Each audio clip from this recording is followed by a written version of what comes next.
अस्सलामुअलैकुम फ्रेंड्स। आप मेरे चैनल पर पहली बार आए हैं तो मेरे चैनल को ज़्यादा से ज़्यादा सब्सक्राइब करें, लाइक शेयर और कमेंट करें।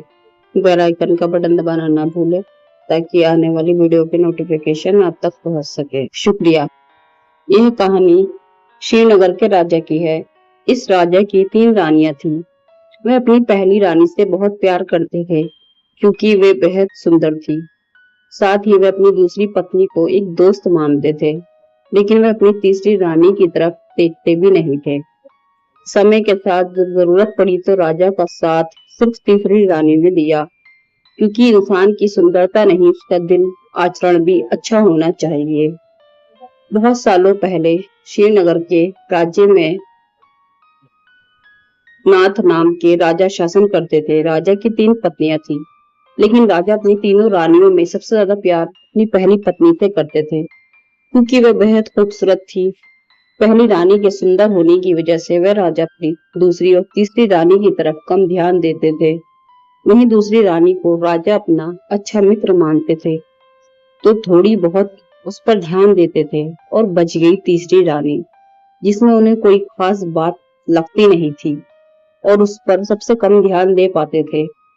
राजा की तीसरी पत्नी उनसे बहुत प्यार करती थी, लेकिन राजा को उनका प्यार नहीं दिखाई देता था।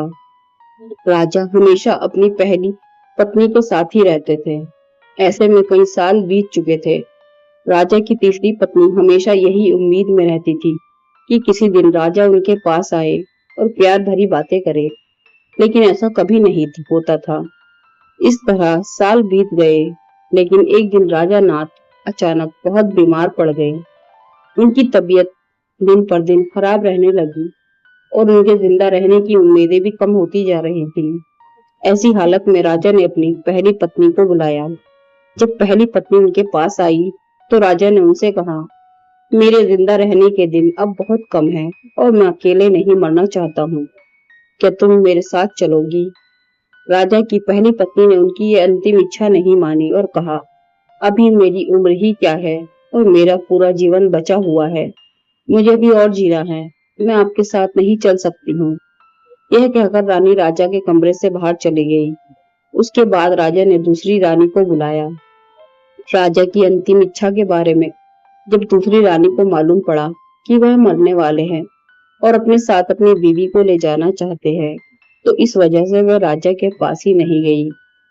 राजा अपनी दोनों चहेती रानियों से बहुत निराश हो गए। उन्होंने सोचा था कि मैंने कभी अपनी तीसरी पत्नी को प्यार नहीं दिया, न बात की उससे, अब उसे कैसे मैं बुलाऊं? राजा ऐसे सोच ही रहे थे, कभी तीसरी रानी बिना बुलाए वहां पहुंच गई। राजा की तीसरी पत्नी को राजा की अंतिम इच्छा पता थी, इसलिए उन्होंने राजा से तुरंत कहा, स्वामी, मैं आपके साथ चलने के लिए तैयार हूँ।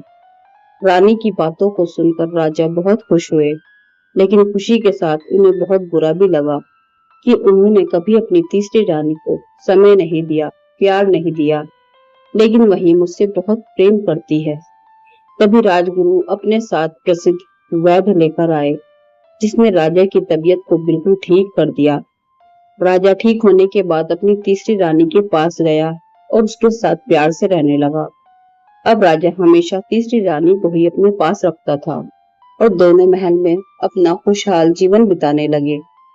राजा की प्रेम कहानी से हमें यह सीख मिलती है कि हमें किसी की बाहरी सुंदरता की तरफ आकर्षित नहीं होना चाहिए, बल्कि उसके साफ मन और अच्छे स्वभाव को अपनाना चाहिए।